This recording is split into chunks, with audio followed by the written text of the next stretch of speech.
Hello, my name is Michael Assaraf. I am 16 years old. I live in Orange County, California, and I'm leaving for Rwanda on a soccer mission trip.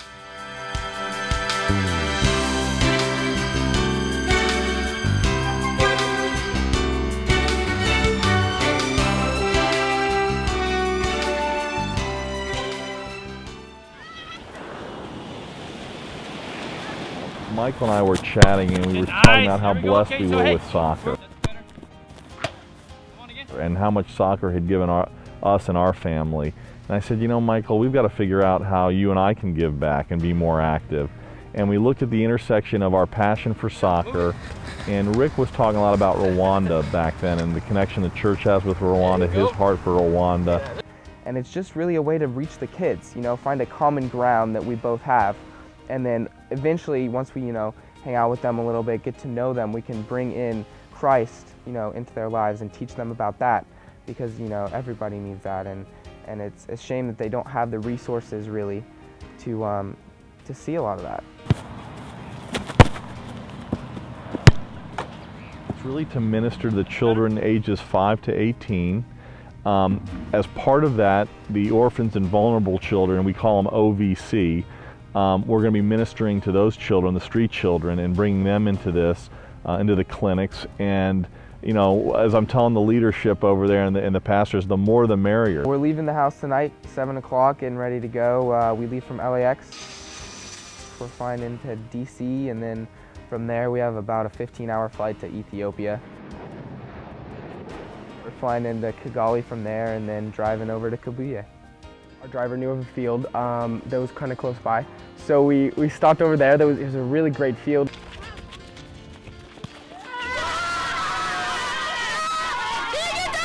We got some kids together and played some shirts and skins and gave them a ball and had a blast. They absolutely loved it. It was amazing. We had such a good time.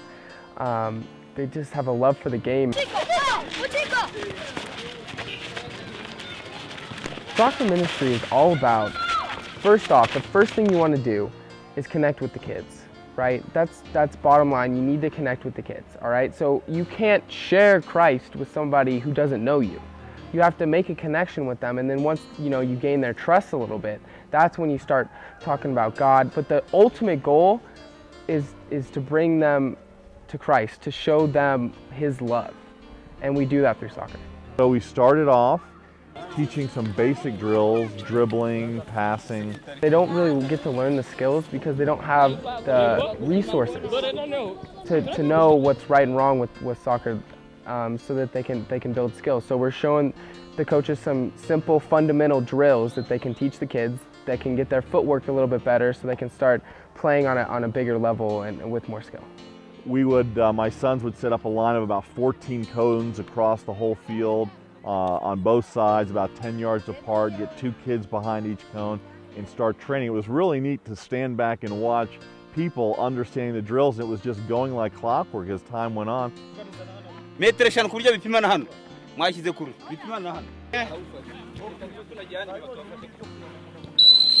Today we had the coaches doing it by themselves, and me and my dad were kind of just spectators watching it go on, really impressed with, excited about how well it was going.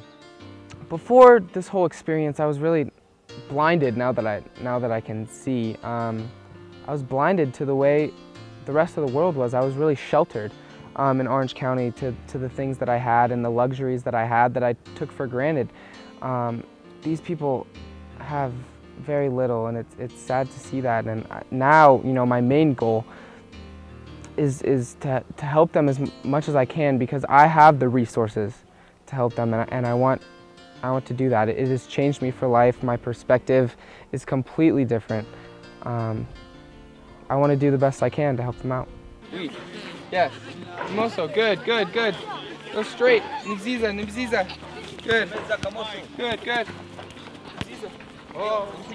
I think Michael now sees he has something he can share with others, and that is soccer. But even more importantly than soccer, I think he sees he can share an example of how to live a young man's Christian life to other young men. And he's really bonded with some of the teenagers here, some of the street kids here. who've never had parents, and to see the way that he lives, they really, I think, are looking up to him in terms of his intentions and the way that he wants to serve them. So I think at Duke, for Michael, it's never only been about soccer, honestly. Michael is a better balanced kid than I ever was at his age, and he has a very strong faith. Though he's quiet about it, it's very strong. And I think he'll be able to take the view to Duke that soccer is a beautiful game, but it's only one part of life, and that it can minister to others.